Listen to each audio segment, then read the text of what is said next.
Hello प्रिय विद्यार्थियों, आज हम कक्षा 12 बोर्ड का प्रश्न पत्र हल करने वाले हैं। क्योंकि तीनों सेट में एक से ही प्रश्न है, प्रश्नों का क्रम बदला है, इसलिए हम एक सेट के आज सिर्फ पार्ट अ यानी बहुविकल्पीय प्रश्नों का उत्तर देखेंगे।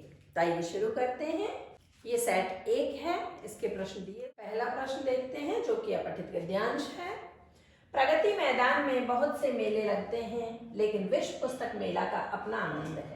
यह मेला नहीं, पुस्तकों के साथ जीने, उन्हें महसूस करने का उत्सव है।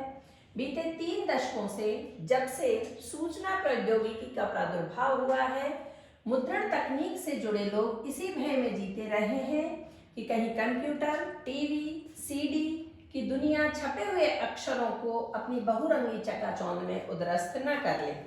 जैसे जैसे चिंताएं बढ़ी, पुस्तकों का बाजार भी बढ़ता गया। उसे बढ़ना ही था। आखिर साक्षरता दर बढ़ रही है, ज्ञान पर आधारित जीविकोपार्जन करने वालों की संख्या बढ़ रही है। पुस्तकें इंसान को वैचारिक और मानसिक दुविधाओं के प्रश्नों का विकल्प देती है। असल में विश्व पुस्तक मेला सिर्फ किताब खरीदने बेचने की जगह नहीं है। यह पुस्तक प्रेमियों की जरूरत को एक स्थान पर पूरा करने का केवल बाजार नहीं है, क्योंकि केवल पुस्तक खरीदने के लिए तो दर्जनों वेबसाइट उपलब्ध हैं जो घर बैठे किताबें पहुंचा देती हैं, बल्कि एक उत्सव है। दरअसल पुस्तक भी इंसानी प्यार की तरह होती हैं, जिससे जब तक बात ना करो, सामने ना हो, स्पर्श ना करो, अपनात्व का एहसास नहीं होता। फिर तुलनात्मकता के लिए एक ही स्थान पर एक साथ इतने सजीव उत्पाद मिलना एक बेहतर प्रचार का विकल्प और मनोवृत्ति है। पुस्तक मेला एक त्योहार है, पाठकों, लेखकों, व्यापारियों, बच्चों का। हर दिन कई सौ पुस्तकों का लोकार्पण, 20-25 गोष्ठी विमर्श, 10-15 लेखकों से बातचीत के सत्र और बच्चों की गतिविधियां। ढेर सारे विचार, मतांतर एक ही छत के नीचे, पर सभी का एक ही लक्ष्य, ज्ञान को विस्तार मिले। दिन चढ़ते ही लोग कंधे छीनती भीड़ में उचक उचक कर लेखकों को पहचानने का प्रयास करते हैं। कहीं कविता पाठ चलता है तो कहीं पर व्यंग कहानी पेश करने का आयोजन। इस मेले की खासियत यह भी है कि दूर दराज से आए और नए लेखक अपनी पांडुलिपियां लेकर प्रकाशकों को तलाशते दिखते हैं। विदेशी मंडप में भले ही अधिकांश पुस्तकें केवल प्रदर्शन के लिए होती हैं, लेकिन कुछ लोग इनसे प्रेरणा प्राप्त करते भी दिखाई देते हैं।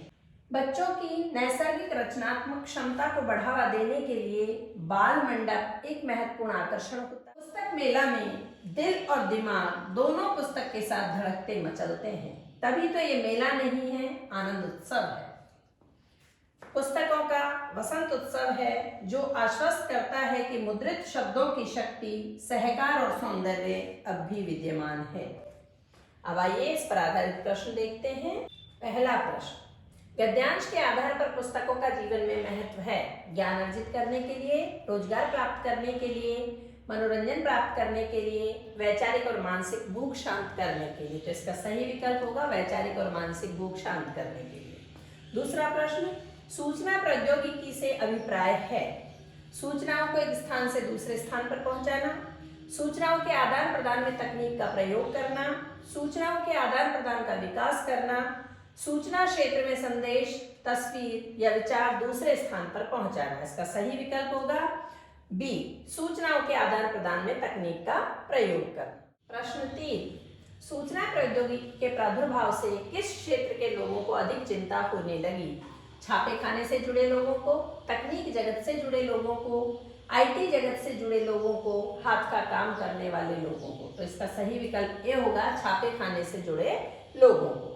चौथा प्रश्न, निम्नलिखित कथनों पर विचार कीजिए। पहला कथन, पुस्तक मेले में सितारों और चित्रकारों से मिलने का अवसर प्राप्त होता है। सैकड़ों पुस्तकों का लोकार्पण और लेखकों के साथ विचार विमर्श करने का अवसर प्राप्त होता है। ये सही है। अलग अलग मत के लोग एक छत के नीचे खड़े होकर चर्चा करते हैं। ये भी सही है। पुस्तक मेले में घूमने फिरने और मित्र बनाने का अवसर मिलता है। ये सही नहीं है। तो यहाँ दूसरा और तीसरा गद्यांश के अनुसार कौन से कथन सही हैं?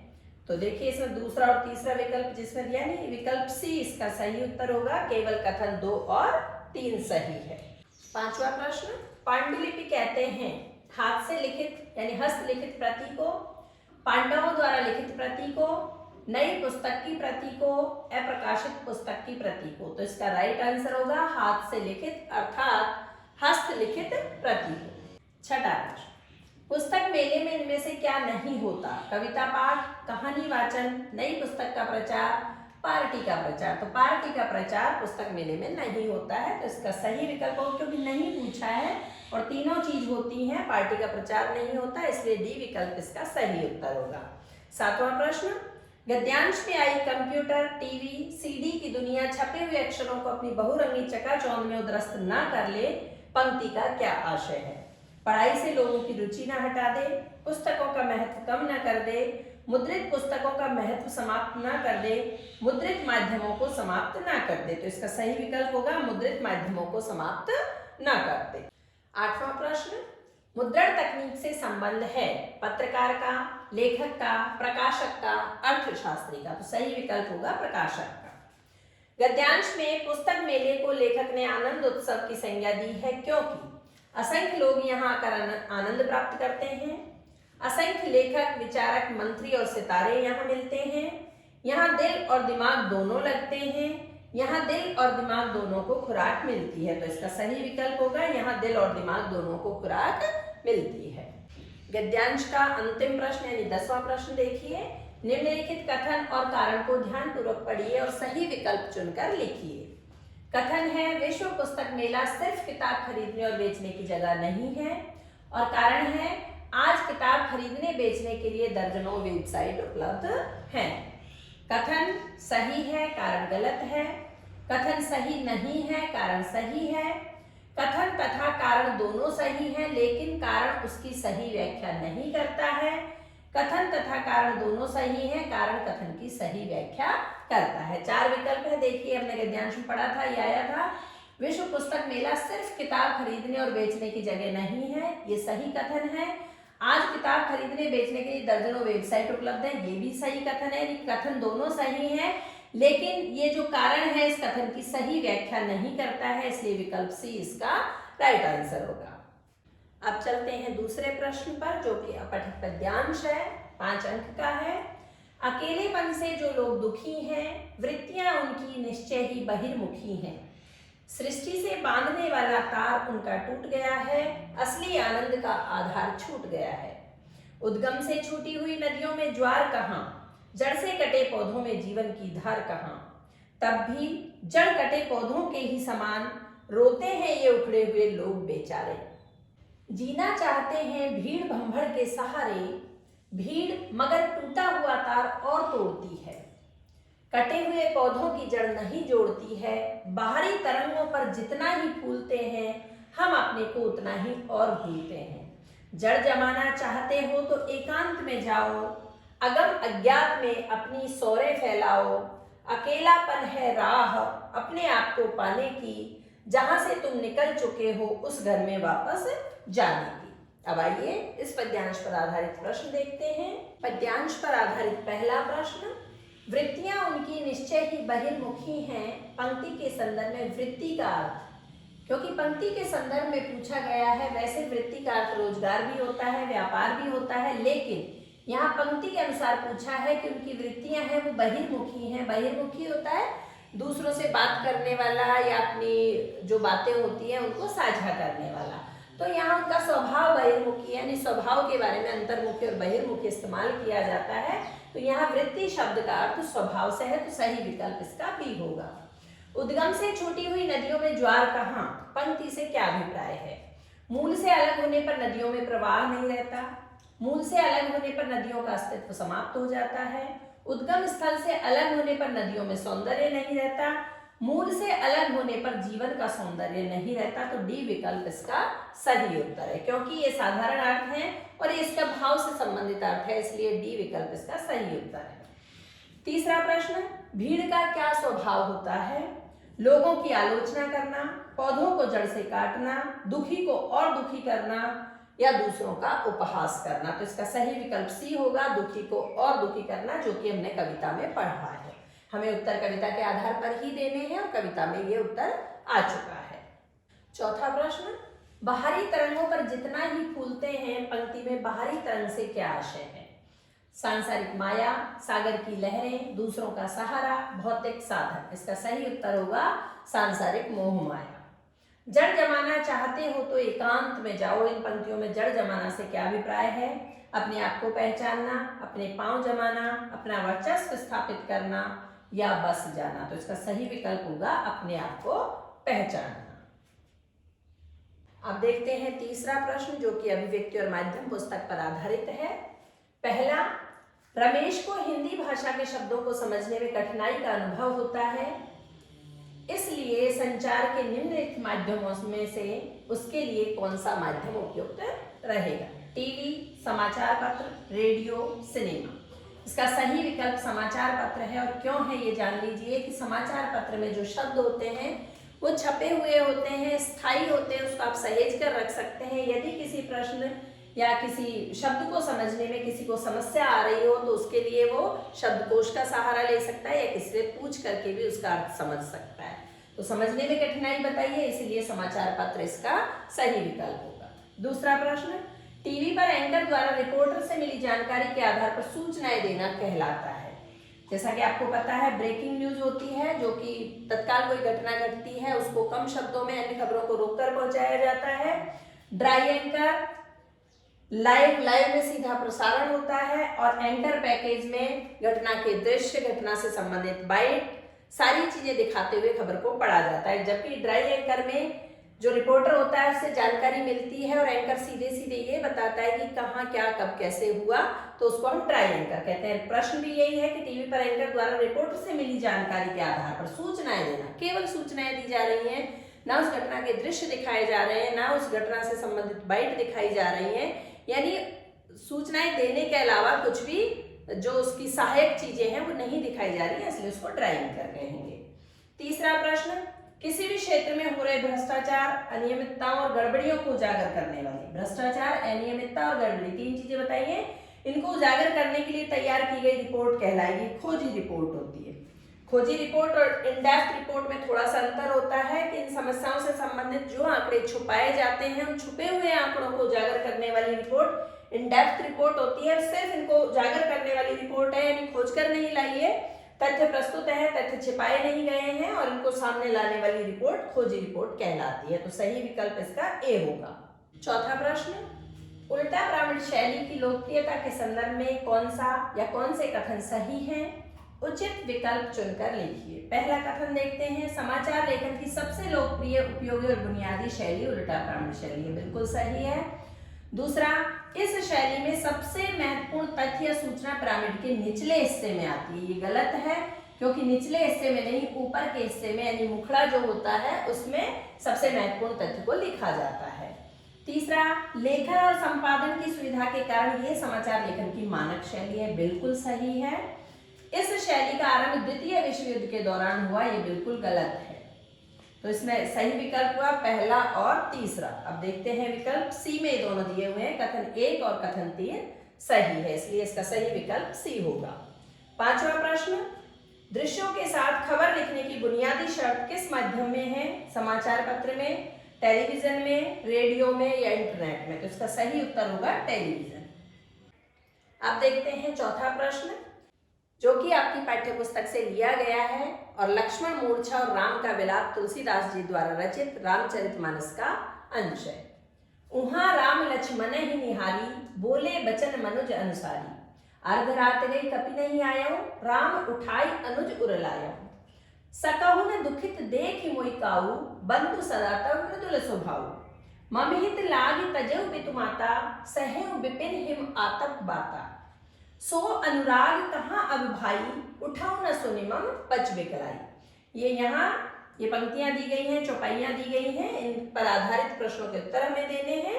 पहला प्रश्न देखते हैं, बोले बचन मनुज अनुसारी का क्या अभिप्राय है, क्या अर्थ है?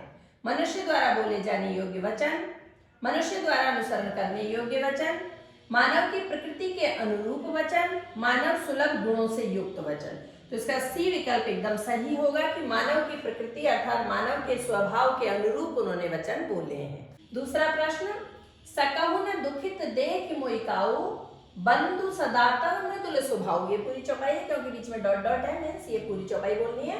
चौपाई के आधार पर लक्ष्मण के स्वभाव की विशेषताएं बतानी है। स्नेही मृदुल भ्रातृप्रेमी, मृदुल आज्ञाकारी कोमल चित्त, कोमल स्नेही आज्ञाकारी, कोमल उदार सहनशील।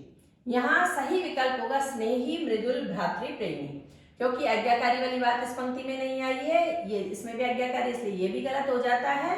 कोमल उदार और सहनशील, सहनशीलता की भी कोई बात नहीं आई है, इसलिए तीनों विकल्प कट जाते हैं और स्नेही मृदुल और भ्रातृप्रेमी ये सही विकल्प हो जाता है। तीसरा प्रश्न, सो अनुराग कहाँ अब भाई पंक्ति द्वारा राम लक्ष्मण के हृदय में विद्यमान किस भाव की ओर संकेत कर रहे हैं? पहला, बड़े भाई को कभी दुखी ना देखने का भाव। दूसरा, सबके प्रति हृदय में विद्यमान कोमलता का भाव। तीसरा, बड़े भाई के प्रति कर्तव्य पालन का भाव। और चौथा, बड़े भाई के प्रति त्याग युक्त प्रेम का भाव। तो इसका सही विकल्प होगा ए, बड़े भाई को कभी दुखी ना देखने का भाव। चौथा प्रश्न, लक्ष्मण के हृदय में राम के प्रति अगाध प्रेम को व्यक्त करने वाली पंक्ति है।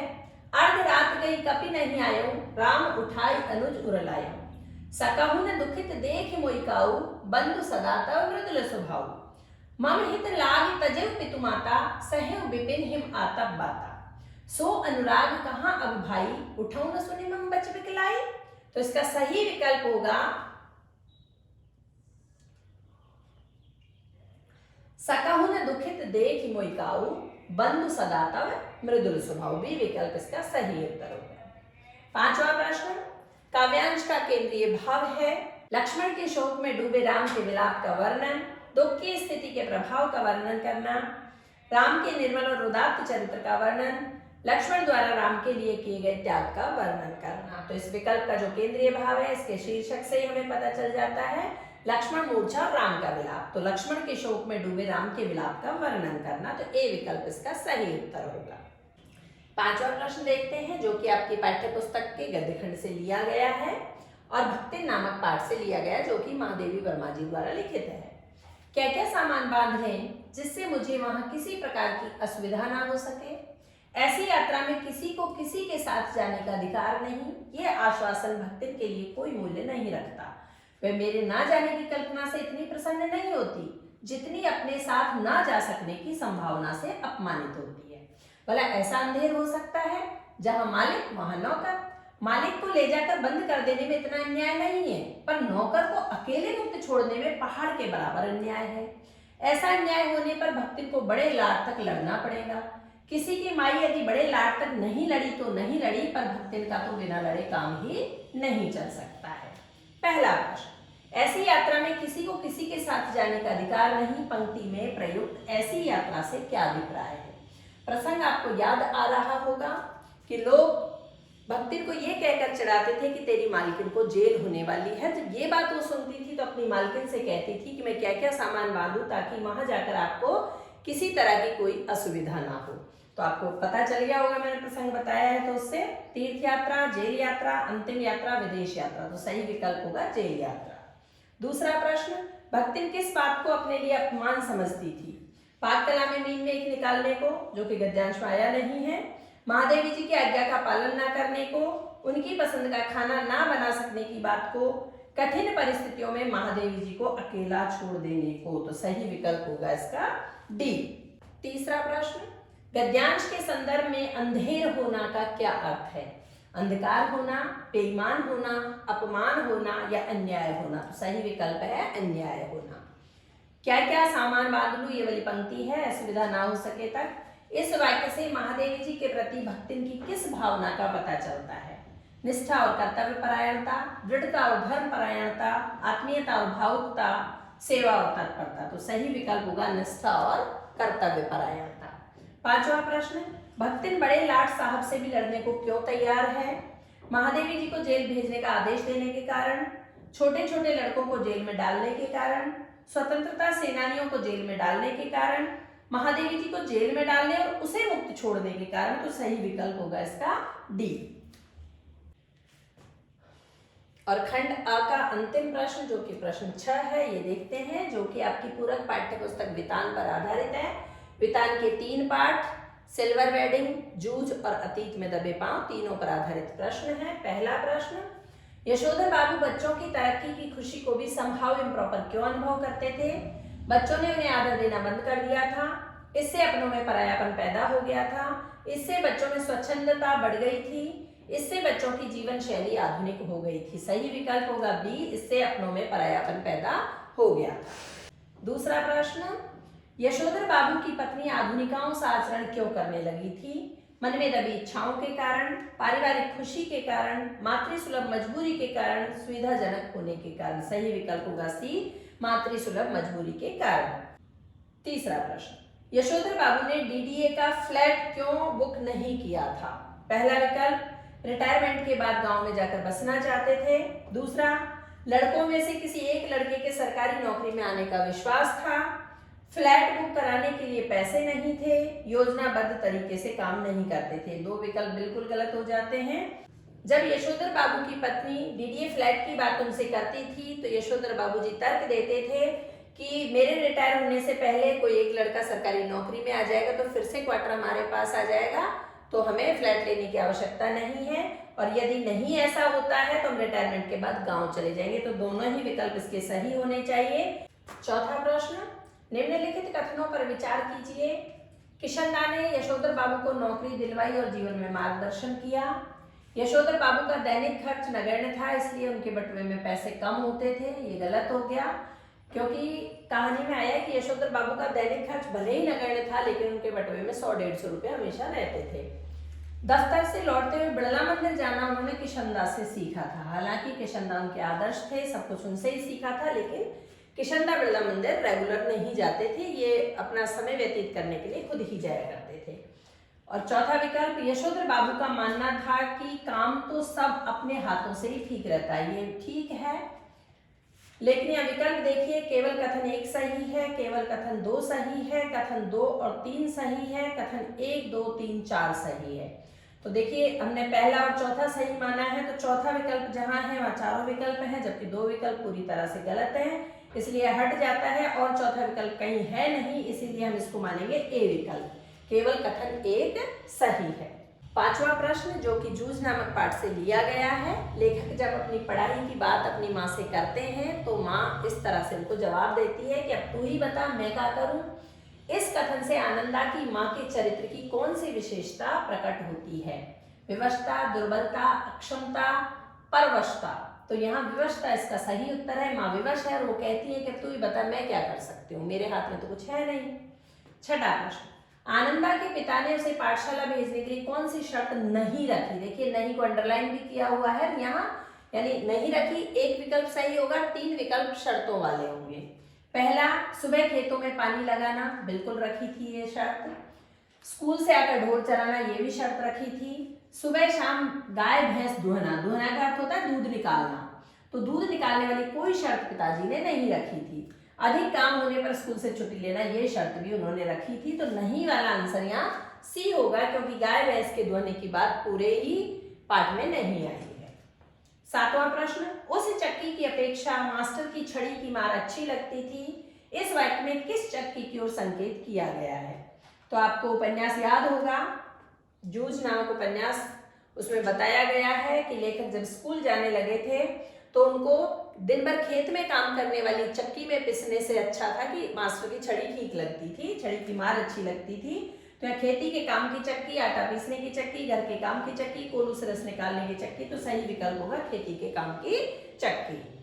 आठवां प्रश्न, अतीत में दबे पांव पाठ के संदर्भ में निम्नलिखित कथन और कारण को ध्यानपूर्वक पढ़िए और सही विकल्प चुनकर लिखिए। पहला कथन, देखना अपनी आंख से देखना है, बाकी सब आंख का झपकना है। अब कारण, यथार्थ का अनुभव स्वयं किया जा सकता है, कहना सुनना केवल दिखावा मात्र है। देखिए, कथन दोनों ही सही हैं, और कथन इस कथन की कि देखना अपनी आंखों से देखना है, बाकी सब तो आंख का झपकना है, और इसी कथन की व्याख्या करता हुआ ये कारण है, ये वाक्य है, यथार्थ का अनुभव खुद किया जा सकता है, कहना सुनना केवल दिखावा मात्र होता है। तो इसमें सही विकल्प देखिए, कथन सही है, कारण गलत है। कथन सही नहीं है, कारण सही है। कथन तथा कारण दोनों सही है, किंतु कारण कथन की सही व्याख्या नहीं करता है। और अंतिम विकल्प सही है। कथन और कारण दोनों सही है। कारण कथन की सही व्याख्या करता है। 9वां प्रश्न, मोहनजोदड़ो की खुदाई में मिले कोठार का उपयोग अनाज संग्रह के लिए किया जाता होगा, इस विश्वास का क्या आधार है? कोठार का वास्तुशिल्प, संग्रहालय में मिले गेहूं के दाने, बैलगाड़ी के साक्ष्य, पत्थर के औजार। इसका सही विकल्प होगा ए, कोठार का वास्तुशिल्प। वास्तुशिल्प होती है बनावट। तो इस कोठार की जो इमारत मिली है, जो भवन मिला है, उसके बारे में यह अनुमान क्यों लगाया गया कि वहां अनाज इकट्ठा किया जाता होगा? उसकी बनावट को देखकर, क्योंकि कोठार में हवादारी का बहुत अच्छा प्रबंध था और 9 चौकियों की 3 कतारें वहां थी, जिससे अनुमान लगाया गया कि यहाँ इस कोठार को, इस भवन को अनाज इकट्ठा करने के लिए काम में लिया जाता होगा। 10वां प्रश्न, अतीत में दबे पाठ से उद्धृत रेगिस्तान के जहाज से हवा के जहाज का ऐतिहासिक गठजोड़ है। रेगिस्तान के जहाज से हवा के जहाज का ऑप्शन देखेंगे। ऊंट गाड़े में जहाज के उतारू पहियों का प्रयोग, राजस्थान तक हवाई यात्रा का प्रबंध, ऊंट गाड़े का सड़कों पर हवा की तरह दौड़ना, ऊंट गाड़े में हवा वाले पहियों का प्रयोग। तो इसका सही विकल्प होगा ऊंट गाड़े में जहाज के उतारू पहियों का प्रयोग, क्योंकि पाठ में इस तरह से इसको लिखा गया है, आया है। ये थे 40 बहुविकल्पीय प्रश्न खंड अ, जो समाप्त होता है। मैं उम्मीद करती हूँ इससे आप अपने प्रश्नों के उत्तर मिला पाएंगे और आपके कितने अंक बनते हैं कमेंट बॉक्स में जरूर लिखिएगा। वीडियो देखने के लिए बहुत बहुत धन्यवाद। फिर मिलती हूँ अगले वीडियो के साथ। Bye, take care.